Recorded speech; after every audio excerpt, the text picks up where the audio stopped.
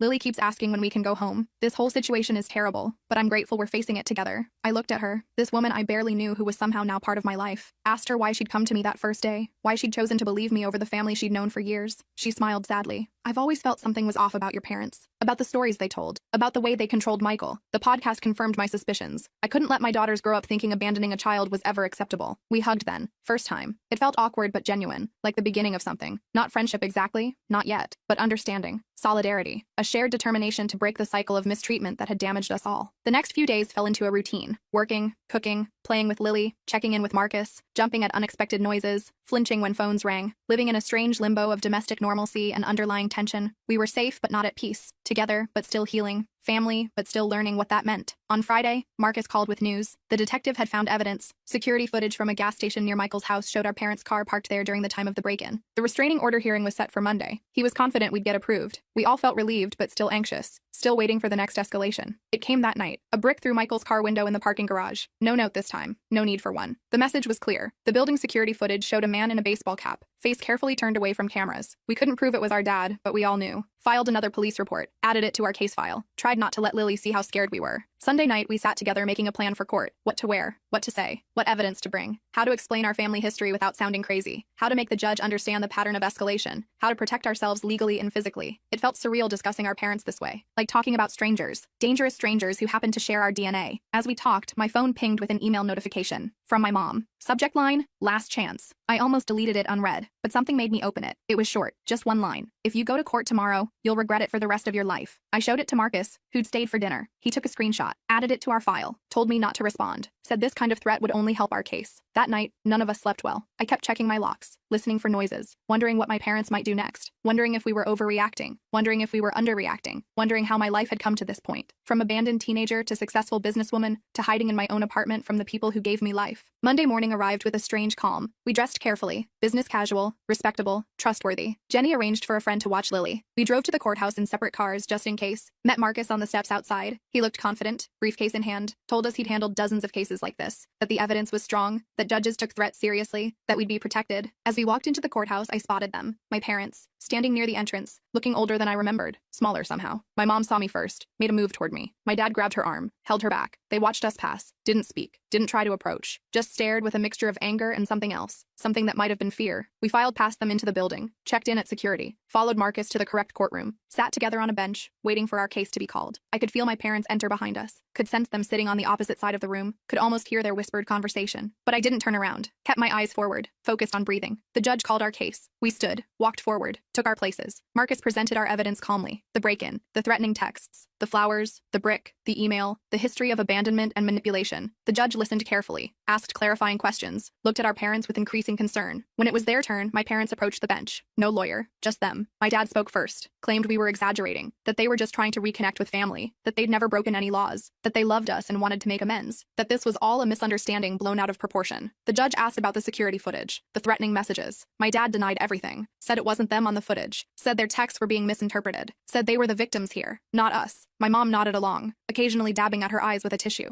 Then the judge asked them directly about abandoning me at 17. My dad hesitated, started talking about troubled teens, about difficult decisions, about doing what they thought was best. The judge cut him off, asked again, directly, "Did you leave your minor child alone and move to another state?" My dad looked down, mumbled something about financial hardship. The judge's expression hardened. After hearing both sides, the judge granted our restraining orders. 3 years, no contact, no approaching our homes or workplaces, no messages through third parties. Any violation would result in immediate arrest. My parents looked stunned, like they couldn't believe this was happening, like they'd never faced consequences before. As we left the courtroom, my mom called my name, just once, softly. I kept walking, didn't look back, felt a weight lifting with each step. Not healing, not yet, but the beginning of it. The first real boundary that couldn't be crossed without serious consequences. Outside, Marcus shook all our hands, said we'd done well, said the orders were solid, said to call him immediately if there were any violations, said he was proud of us for standing up for ourselves. We thanked him, feeling dazed but relieved, like survivors of a natural disaster, blinking in the sunlight. Michael hugged me on the courthouse steps, a real hug this time. "I'm sorry, Emma," he said, voice breaking, "for everything, for not protecting you then, for not finding you sooner, for believing their lies, for bringing this chaos back into your life." I hugged him back, told him we were going to be okay, that we had each other now, that we could build something new, something better. As we walked to our cars, I felt my phone buzz, a text from an unknown number. I almost didn't check it, but when I did, I felt a chill. It was a photo of Lily at her friend's house, playing in the backyard, unaware she was being watched. Below it, just 4 words, "This isn't over yet." I showed Michael the text immediately. His face went white. He called Jenny, who was already on her way to pick up Lily. I told them to meet us at my apartment. Then I called Marcus from the car, my hands shaking so bad I could barely hold the phone. He told me to forward him the text and drive straight home. Said he'd call the police and meet us there. Said this was a clear violation of the restraining order. Said to stay calm, but vigilant. The drive back felt like it took forever. I kept checking my mirrors, paranoid my parents were following me. When I finally pulled into my building's garage, I sat in my car for a minute just breathing, trying to get my poop together before facing Michael and Jenny. They needed me to be strong right now. I found them already in my apartment, Jenny clutching Lily like she might disappear. The poor kid looked confused and scared. Michael was pacing, running his hands through his hair over and over. I showed them the text. Jenny started crying, said they'd been watching her baby, said she'd never forgive herself if something happened to Lily. Michael put his arms around them both, looking more determined than I'd ever seen him. Marcus arrived 20 minutes later with 2 police officers. They took our statements, looked at the text, made some calls, said they'd send a patrol car to the friend's house to check things out, said they'd try to trace the number, said they'd increase patrols around my building. All the right things, but I could tell they didn't fully get how dangerous my parents could be, how unpredictable, how desperate. After the police left, we sat in my living room trying to figure out next steps. Jenny suggested going to a hotel under different names. Michael thought we should drive to his cousin's house a few states away. I just sat there getting angrier by the minute. This was bull crap. We'd done everything right, followed all the legal channels, got our restraining orders, and they were still terrorizing us, still controlling our lives through fear. I stood up suddenly. "I'm done running," I said. "Done hiding. Done letting them dictate how I live my life. They've already stolen my childhood. I'm not giving them my adulthood too." Michael looked at me like I was crazy. "What are you planning to do?" I honestly didn't know yet, but I knew we couldn't keep living like this. That night, we took turns keeping watch while the others slept. I took the first shift, sitting by my living room window with all the lights off, watching the street below. Around 2 a.m., I spotted a car I recognized, my dad's old Buick. It circled the block 3 times before parking across the street. I took pictures with my phone, then woke Michael. We watched together as our dad sat in his car, just staring up at my building, not approaching, not violating the restraining order technically, just letting us know he was there, watching, waiting. In the morning, I sent the photos to Marcus. He said it was concerning, but not technically a violation since my dad stayed in his car, away from the building. Said to keep documenting everything. Said he'd talk to the detective again. I hung up feeling frustrated. The legal system had limits. Restraining orders were just pieces of paper. They couldn't stop someone determined to hurt you. Jenny and Michael decided to take Lily to a hotel for a few days, somewhere with interior corridors and good security. I helped them pack, hugged them goodbye, promised to check in every few hours. After they left, I sat in my empty apartment feeling strangely calm, like I'd reached some kind of decision point, like I couldn't keep living in this limbo. I called Melissa, told her everything, asked her what she thought I should do. She was quiet for a minute. Then she asked me a question that hit me hard. "What do you actually want from your parents?" Not what I didn't want, not what I was afraid of, but what I actively wanted. I realized I'd never really thought about it that way. After we hung up, I made a list. What I wanted. 1. To live without fear. 2. To have a relationship with my brother and his family. 3. To stop feeling responsible for my parents' actions. 4. To be free of the past. Nowhere on that list was reconciliation with my parents. Nowhere was forgiveness. Nowhere was understanding why they did what they did. I just wanted to be free of them. That afternoon, I did something crazy. I emailed my parents. Just a short message. "I know you're watching my building. I know you're not going to stop. So let's talk. One last time. Tomorrow, noon. The coffee shop on 8th Street. Just me. No police. No lawyers. After that, you leave us all alone forever." I hit send before I could change my mind. I didn't tell Michael or Jenny. Didn't tell Marcus or Melissa. This was something I needed to do myself. For myself. I wasn't naive enough to think my parents would suddenly become reasonable people, but I needed to face them on my terms. Needed to say my piece. Needed to end this cycle once and for all. My dad replied within minutes. Just, "We'll be there. No threats. No guilt trips. Just confirmation." I spent the rest of the day preparing, not physically, mentally, thinking about what I wanted to say, what I needed them to hear, what boundaries I needed to set. I slept surprisingly well that night, like making a decision had lifted some weight off me. The next morning, I dressed carefully, not to impress them, just to feel strong, confident. I took an Uber to the coffee shop, arriving 15 minutes early, chose a table in the back corner where I could see the door but wasn't immediately visible from outside, ordered a coffee I didn't really want, just sat there, waiting, surprisingly calm. They arrived exactly at noon, looking older than they had in court, more tired. My mom spotted me first, nudged my dad. They walked over slowly, like they were approaching a wild animal that might bolt, sat down across from me without speaking. We just looked at each other for a long moment. These strangers who were my parents, these people who had shaped me in ways they'd never understand. I spoke first. I didn't call this meeting to reconcile, or to give you money, or to hear excuses. I called it to make you understand one thing. It's over. You've lost. Not just the court case. You've lost me, lost Michael, lost your grandchildren, lost any chance at being part of our lives. And if you can't accept that, if you keep stalking us, threatening us, trying to force your way back in, I will destroy you. My dad started to interrupt. I held up my hand. I'm not finished. Then I pulled out my phone, showed them screenshots of all their threatening messages, the photo of Lily, the emails. I've sent copies to everyone in your lives, your siblings, your church, your neighbors, your employers, everyone. Not yet, but I will if you contact any of us again. If you come near our homes, if you so much as mention our names to anyone we knew. My mom started crying. We just want our family back. We made mistakes, but we deserve another chance. We're getting older and don't want to die alone. I looked at her for a long moment. You should have thought about that before abandoning your 17-year-old daughter, before lying to everyone about what you'd done, before breaking into Michael's house,